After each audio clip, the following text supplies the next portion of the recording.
G'day and welcome back to the channel. Now, if you're someone who's ever hurt your back coughing and sneezing, what I want to present to you in today's video is I want to present a case as to why there may be more to that than you originally think. Now, in a lot of cases, you feel fantastic and then you cough and sneeze and are like, oh, I've hurt myself. There's pain that you didn't have beforehand. So it's very, very easy to feel like the coughing or the sneezing was the thing that gave you that pain. And for a lot of intents and purposes, that may be true.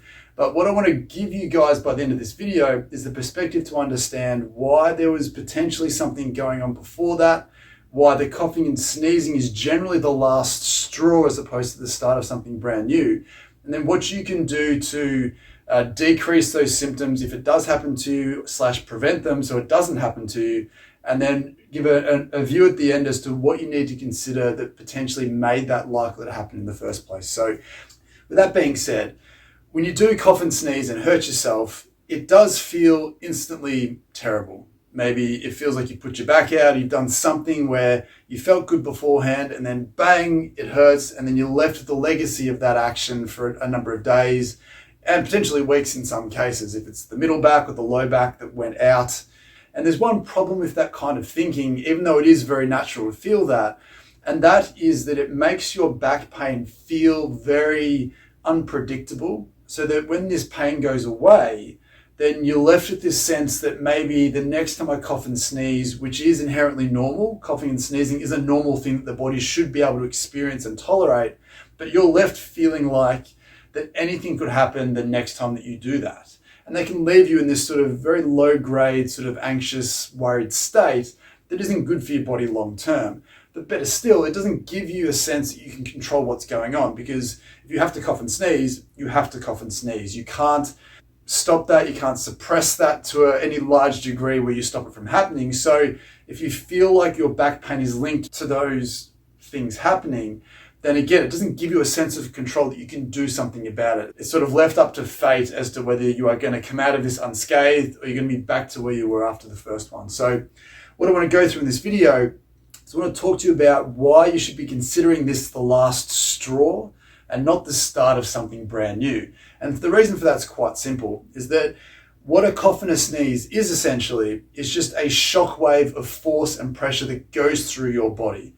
And what it tends to do is it tends to find something that wasn't perfect to begin with and potentially turn it into something nasty. Now, you can have some low-grade dysfunctions completely asymptomatic, and a cough and a sneeze will never turn that into something, or it won't tip you over that threshold to become painful. But if you're already creeping towards that threshold and just below it, that cough and sneeze can potentially be the final straw that tips you over the edge and turns it into something that may have happened down the track anyway. So the interesting thing about this is, if you are someone who had the cough and sneeze and it hurt your back, if that never happened, there's no guarantee that maybe a day or two or a month down the track, you might bend a certain way or twist a certain way or get sort of jolted a certain way in another scenario, and then that causes your back pain. And with that in mind, what that tends to do is it tends to make us very hyper-focused on what it was that triggered your pain, as opposed to taking a step back and trying to understand why it was vulnerable in the first place. So the one thing I want to get you guys to think about here, and we can do this with our trusty ball, so whether it's a tennis ball or a lacrosse ball, if you take the ball and go hunting around the area that's become sore. So for example, we'll talk about this in the context of, say, a middle back pain. So if you coughed and sneezed and you think, crap, my back really hurts, you can't move, it really feels uncomfortable, that section of your back is very likely to already have been on the way to becoming dysfunctional, potentially at some point. It's just this was the thing that tipped it over the edge. So there will be signs and symptoms that we can look for that can give us clues as to where your dysfunction was. So if you are in pain at the moment because of this, then obviously we need to make sure you're very respectful and very gentle. We're looking for things that feel stiff and tight more than tender. But if you're right in the midst of a painful episode, there may be some tenderness associated with this, so be very gentle and respectful. But if you're someone who's just clicked on this video and you're thinking, geez, this has happened to me before, I want to try and learn why this happened in the first place, what you're looking for is a little bit different. You're just looking for areas that feel stiff and tight. There may not be any real tenderness associated with it. There might be a tiny little bit if there's a spot that's on its way to becoming an issue. But again, your priorities are a little bit different with this exercise. So either way, we can figure out exactly what we're looking for just by running a ball through the area to see what we can find. So a great place to start, again, if we start sort of just somewhere in the middle of the back, right in the middle there, we want to get the ball just to come off a little bit to the side. So we're not on the spinous processes or the bumps.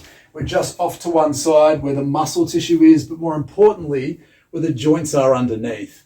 And all I want you to do here, as we do every single time with this exercise on the channel, is that we don't want you to roll up and down. That isn't good enough. It doesn't do enough of a good job. It's not specific enough to what we're looking for.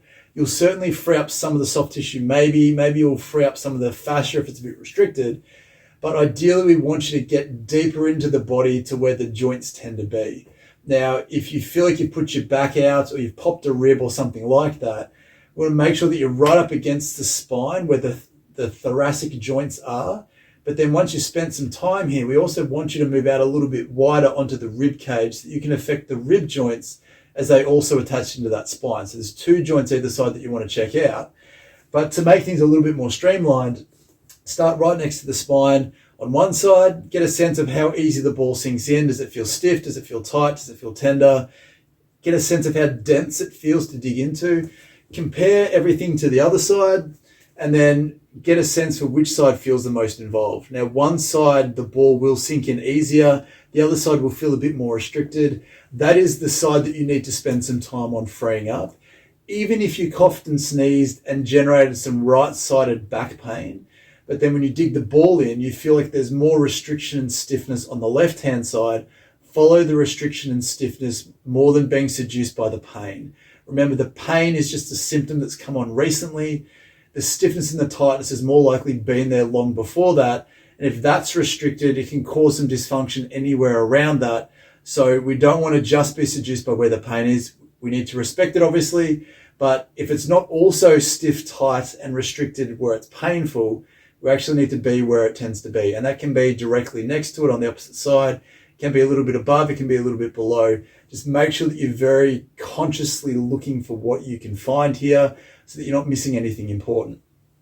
Then, as always, once you've had enough on the spot, move it out a little bit wider onto the rib cage, repeat the same process. Once you've had enough there, move it up a little bit, then come back into the spine again. Just work your way around that area, trying to free up as much of that restricted tissue as possible. And what you'll find is you should then feel like your ability to move and twist and even take a deep breath if it's your rib cage that you're working on, all of that will improve immediately. And again, the next time that you cough and sneeze, you'll have confidence that you're not throwing a cough or a sneeze into a system that's already dealing with some dysfunction. So it's not the icing on the cake, it's not the last straw. It has the capacity to absorb that force as much as possible. Now, it's the same conversation if it's down at the lower back. Just move down a little bit lower, go hunting for those issues, get rid of those issues so that the next time you cough and sneeze, you feel very confident that there isn't anything there for that cough and sneeze to pick on. Now, as we always talk about on the channel, it's not enough just to go looking for those areas of stiffness and tightness. We need to understand why those areas are stiff and tight in the first place. So again, if you found a spot with the ball that feels particularly stiff, so again, let's just say it's right at the base of your rib cage. So if you are a lady, that base of the base of the shoulder blade, where the bra strap tends to be, is often an area of high stiffness and tightness for a lot of women, whether it's because the bra strap itself is a reference point for you to hinge through a little bit, or because of the weight that that bra is supporting, it may pull you into that position. There are a number of different reasons for why that area becomes stiff, but for a lot of women, that tends to be an area of high stiffness that tends to cause a lot of problems either at that spot or around it. So that's generally where you've got your pain from coughing and sneezing. It's a really important piece of the puzzle for you. But as I explained briefly, if it is really stiff here, there has to be a reason why that's stiff. There has to be a reason why one side feels stiffer and tighter with the ball than the other, why it's up high, down low. It has to be there for a reason, otherwise it shouldn't be there at all.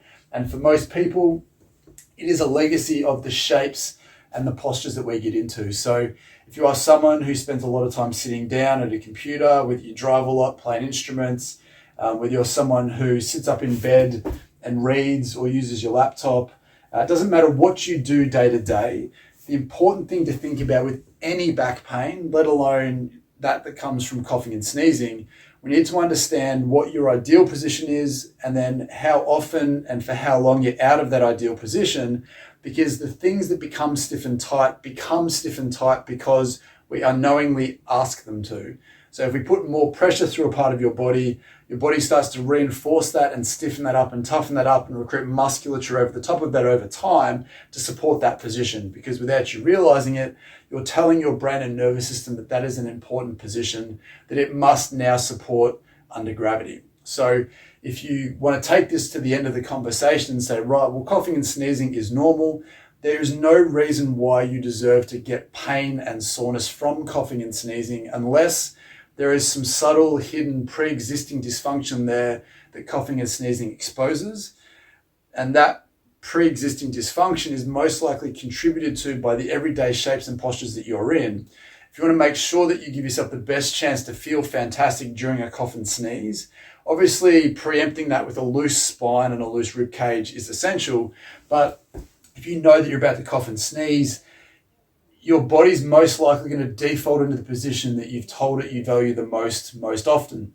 So if you are sitting in this position a lot, when you cough and sneeze, you're more likely to get back into that shape as your body looks to find some stability. So if you can consciously try and keep yourself in a straighter position and take any of that direct hinging or biasing out of the equation, even with some pre-existing mechanical stiffness and dysfunction, you are more likely to spread that load more evenly if you're already doing it from a better position. One of the things that we know, if someone has had abdominal surgery, post-operatively, if you have to cough and sneeze, we get you to grab a pillow or to hug your belly just to improve the ability for your body to distribute the forces and take the pressure off that as much as possible. It's the same concept here where instead of forcing your body into a hinged position with a bunch of force going through it, the more we can keep you into a better position whilst you do that, the less likely you are to find those hidden spots that were already there beforehand. So again, it's a little bit of a left of center idea, but it's a very common thing that I see with my patients where they come in and they say, I coughed and sneezed and put my back out, or my pain came from coughing and sneezing.